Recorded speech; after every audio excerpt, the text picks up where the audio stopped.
പ്രാദേശിക കോൺഗ്രസ് നേതാവിനെതിരെ പീഡന ശ്രമത്തിന് കേസ്. കോൺഗ്രസ് പ്രവർത്തകയുടെ പരാതിയിൽ INTUC Nadapuram regional president KTK അശോകനെതിരെയാണ് കേസെടുത്തിരിക്കുന്നത്.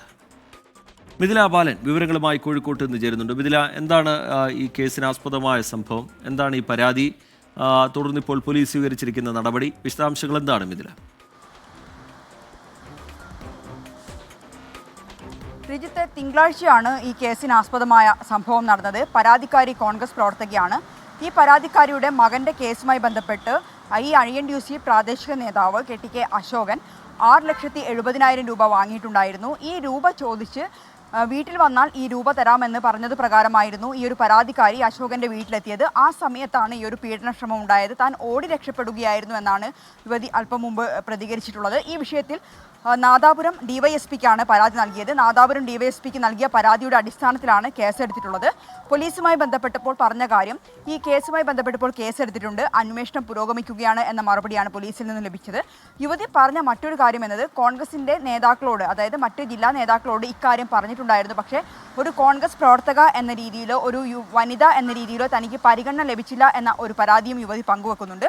ഇക്കാര്യം അല്പസമയം മുമ്പ് DCC പ്രസിഡന്റുമായി സംസാരിച്ചപ്പോൾ അദ്ദേഹം പറഞ്ഞത് ഇങ്ങനെ ഒരു പരാതിയോ അല്ലെങ്കിൽ ഇത്തരമൊരു കാര്യമോ ശ്രദ്ധയിൽപ്പെട്ടിട്ടില്ല.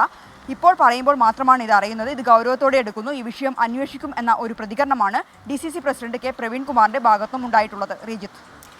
ശരി, മിഥില ബാലൻ വിവരങ്ങൾ നൽകുകയായിരുന്നു. പ്രാദേശിക കോൺഗ്രസ് നേതാവിനെതിരെയാണ് വനിതാ പ്രവർത്തകയുടെ പരാതിയിൽ ഇപ്പോൾ കേസെടുത്തിരിക്കുന്നത്. DCCയുടെ പ്രതികരണം ഈ സംഭവം ശ്രദ്ധയിൽപ്പെട്ടിട്ടില്ല, ഗൗരവത്തോടു കൂടി കണ്ട് തുടർ നടപടികൾ സ്വീകരിക്കുമെന്നാണ്. ഇപ്പോൾ പരാതിക്കാരിയുടെ പ്രതികരണം കൂടി ലഭ്യമായിട്ടുണ്ട്. അതിലേക്ക് എൻ്റെ മോൻ്റെ ഒരു കേസുമായിട്ട് ബന്ധപ്പെട്ട് കേസിൻ്റെ കാര്യങ്ങൾ സംസാരിക്കാൻ വേണ്ടിയിട്ട് ഇയാളുമായിട്ട് ബന്ധപ്പെടുകയും ചെയ്തിരുന്നു. അപ്പം അതിന് ശേഷം ഇയാൾ പല പ്രാവശ്യമായിട്ട് നമ്മൾ കൈക്കൂലി കൊടുക്കണം ഇതെല്ലാം പറഞ്ഞ് 6,70,000 രൂപയോളം ഇയാൾ പിടിച്ച് വാങ്ങിക്കുക. അതിന് ശേഷം ഈ കേസ് കാര്യങ്ങളെല്ലാം ഞാൻ പാർട്ടി നേതാക്കന്മാരോടെല്ലാം കാര്യങ്ങളെല്ലാം പറഞ്ഞ് ഒരു നടപടി ഒരു കോൺഗ്രസ് പ്രവർത്തക എന്നുള്ള രീതിയിൽ എനിക്ക് ഉണ്ടായിക്കില്ല. എൻ്റെ മോനെ കൊല്ലുന്നു, മയക്കുമരുന്നിൻ്റെ അകത്ത് ഇങ്ങനെ കേസിലാക്കും, ഇല്ലേ സ്ത്രീപീഡന കേസിൽ ഇങ്ങനെ ഉള്ളിലാക്കും, പുറം ലോകം കാണാത്ത രീതിയിലാക്കി തീർക്കും എന്നൊക്കെ പറഞ്ഞ് പലരോടും പറഞ്ഞ ആൾക്കാരെല്ലാം എന്നെ കാരി പിടിച്ച് പിന്നെ ബലമായിട്ട് തന്നെ.